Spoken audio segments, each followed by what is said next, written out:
I'm David Wood. I'm the curator of the Concord Museum, and we're taking a look at This Ever New Self, an exhibition in honor of the 200th anniversary of Henry Thoreau's birth. This exhibition is a collaboration between the Concord Museum and the Morgan Library in New York. And so for all of this summer, 20 of the best, most interesting pieces from our extensive collection of Thoreau material have been down in New York. Some of them, like the desk, has left Concord for the first time ever. The desk was made in 1838 and never traveled more than about 2 miles from the place where it was made up until this June. So we're delighted to get the material back and the extraordinary selection of objects from the Morgan collection. The best Thoreau objects in our collection came by way of Henry Thoreau's sister Sophia, either directly or indirectly. She gave some things, like Thoreau's desk, gave it directly to Cummings Davis, who began the collection that became the Concord Museum, and some things she gave to Thoreau's friends, people who would really appreciate objects, principally Daniel Ricketson in New Bedford. And it was Daniel Ricketson's children, Anna and Walton Ricketson, who gave some of these other things, Thoreau's flute, Thoreau's spyglass, a number of other things, gave them to the Concord Museum. Thoreau knew Cummings Davis, the guy who formed our collection, and it's not really clear how Davis did such a good job of collecting these everyday artifacts of the historic past. Davis was not very well educated. He was certainly not wealthy, but he put together an extraordinary collection. Is it safe to say then, without Henry David Thoreau, there might never have been a Concord Museum? I think we'll say that from now on. I do believe that our collection owes something to the influence of Henry Thoreau. It's unequivocally the case that our Thoreau collection owes a great deal to his sister, Sophia. Henry Thoreau was a very sophisticated material culture historian, and I think if you have someone like that as a neighbor, Thoreau visited Davis's collection, called it our museum. So the focus of This Ever New Self is Henry Thoreau's journal, and the journal is the proper organizing principle for an understanding of Thoreau's life. He devoted himself to it, especially the last 10 years of his life. In a way, he encoded himself into the pages of the journal in a very complicated way. There isn't another American manuscript like it. So, as I said, that's the focus of the exhibition. The journal is 20 volumes of it are distributed around the exhibition, but the center of the exhibition in a number of ways is his desk, because Thoreau would walk half the daylight hours of every day, but then he would always return to his desk in order to write up his observations. Maybe that day, maybe the next day, but that was his pattern, was to observe and then to comment on it. And the desk is the vehicle for that. The 2 million words of the journal were probably all written on that desk. Thoreau acquired this desk in 1838 when he opened a school with his brother John. There's an inscription on the inside that says that, summer of 1838. But then he kept it with him. He took it with him to Walden. He took it with him to Emerson's house when he went there, when his 2 years at Walden were through, and then he kept it with him in the Main Street house for the rest of his life. The wear pattern around the keyhole demonstrates pretty clearly that he kept it locked, and he mentioned that himself. He says there was no lock on the door at the house at Walden, but he did lock his desk, and it was in his desk that he kept his journal. And these are two of the 40 volumes of Thoreau's journal, just to show what they look like from the outside. A number of others in the exhibition show what they look like on the inside. And this is the box that was made to house them at some point. It's not sure just when, but it's housed the journals for the last century at least. And it was in this box that the journal came to the Morgan Library in 1909. We'll see later on there's an earlier volume of the journal from when he was at Walden, and at that time he was in the habit of actually cutting pages out of the journal to use for something else. He stopped doing that in 1851. From 1851 to 61, and he says this himself, the journal is a finished piece.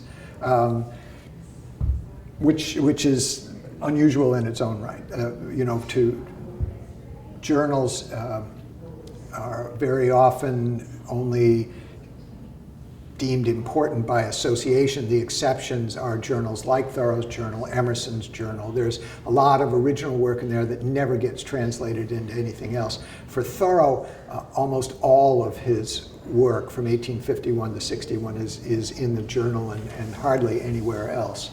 Toward the very end of his life, he made a considerable effort to sort of wrap up a number of projects he'd been pursuing, but he did die young. He didn't conclude a lot of what he was doing, but we'll see. He did conclude the journal at a certain point. He realized it was over, and he ended it.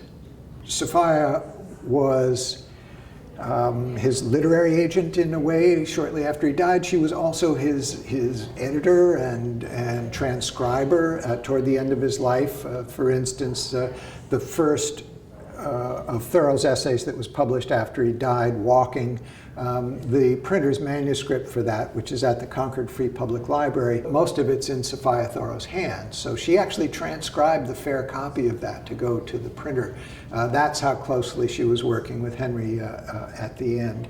And she edited the first two books that were published posthumously, Maine Woods and Cape Cod. That was Sophia was the editor of those, so she was very much involved in preserving his literary legacy. She also preserved his material legacy with gifts like the gift of the desk to Cummings Davis.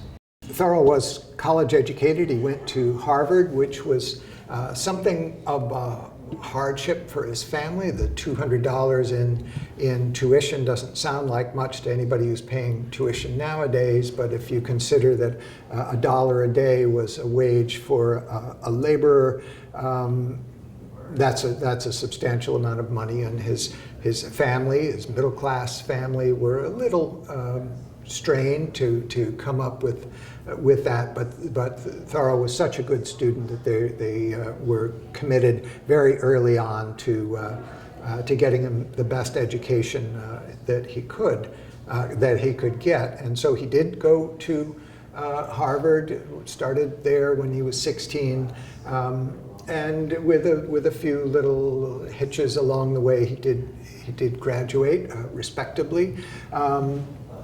This is an image of Thoreau in his graduation robes in 1837. And so after he graduated, he, like many graduates, went looking for a job.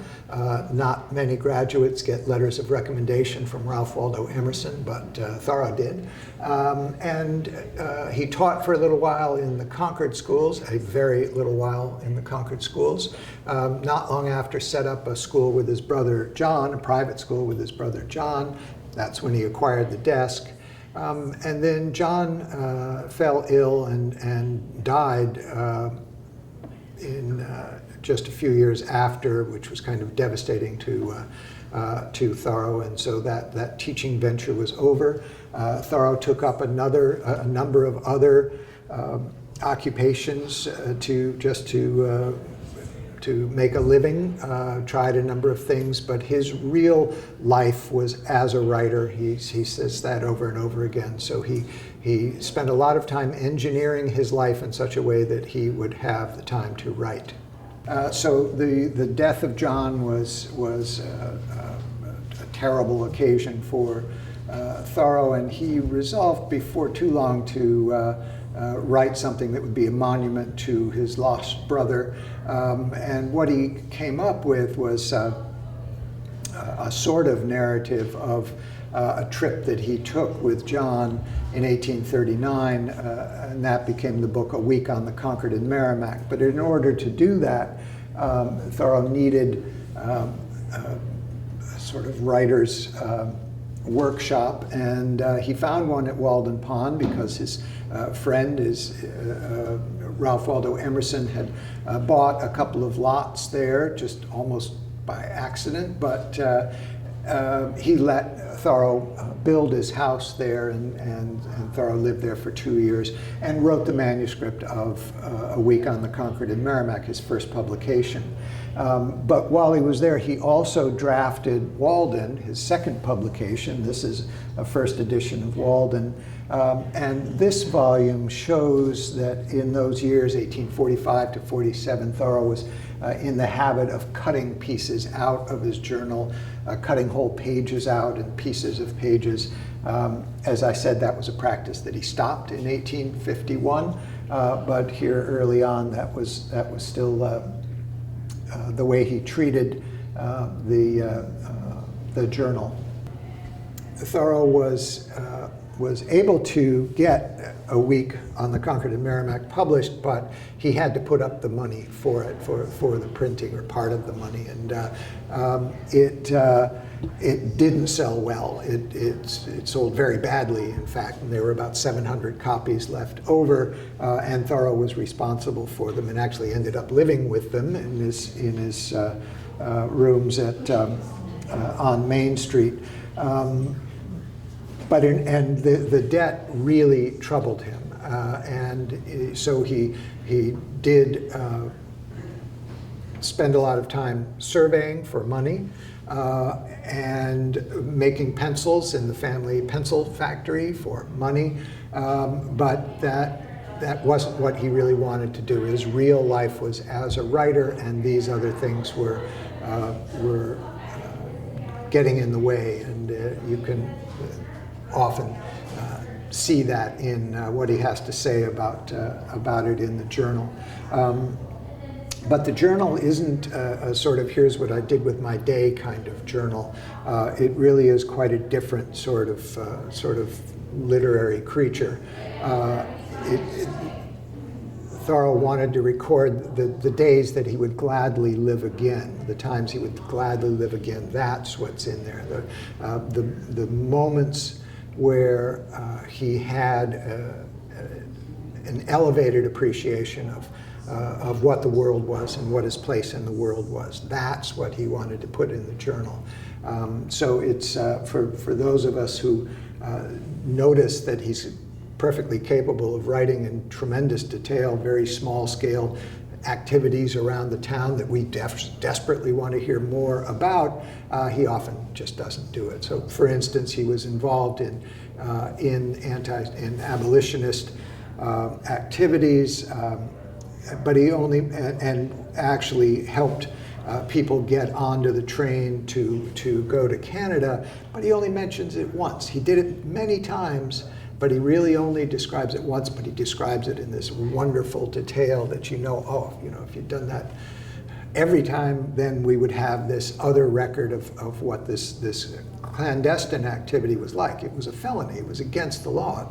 He was breaking federal law to do that. He knew it. All of his neighbors knew it, and all of his neighbors knew he was doing it. It was that sort of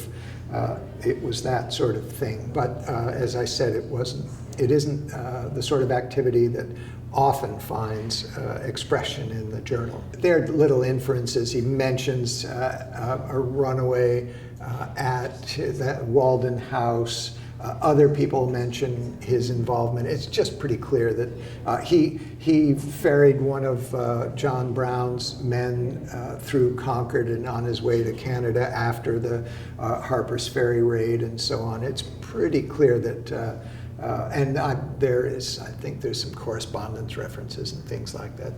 And I've been told by someone that, well, we now think of Walden Pond as this beautiful, significant piece of land, it's actually where former slaves lived? It was on the fringes of Concord and Concord society in the 18th century and the early 19th century.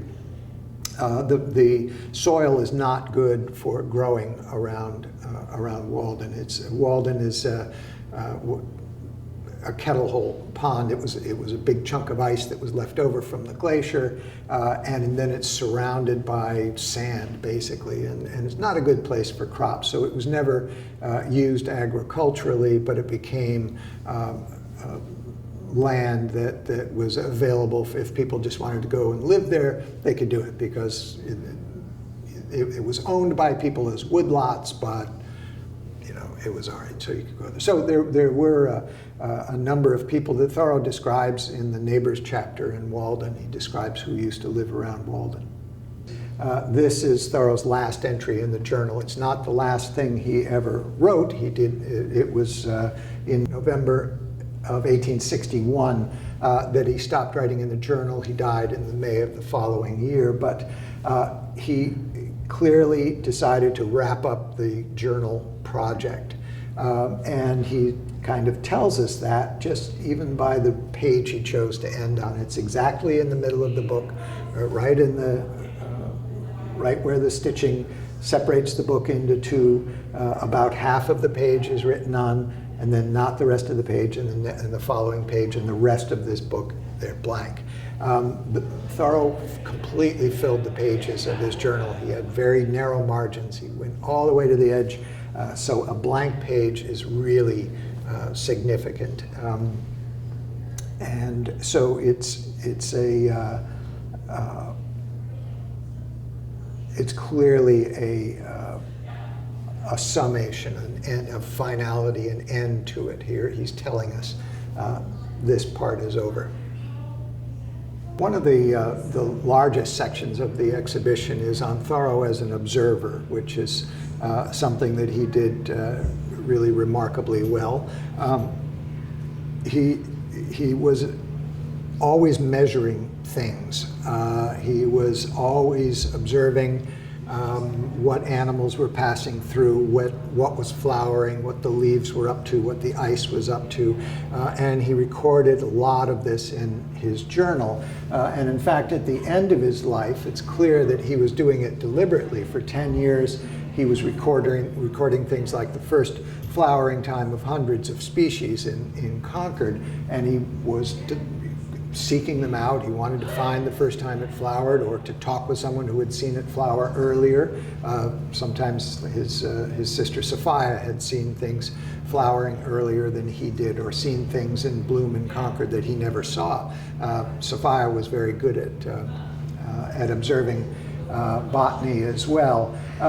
But toward the end of his life, he went back through the journal after he'd stopped writing in the journal. After November of 1860, some of this was done. He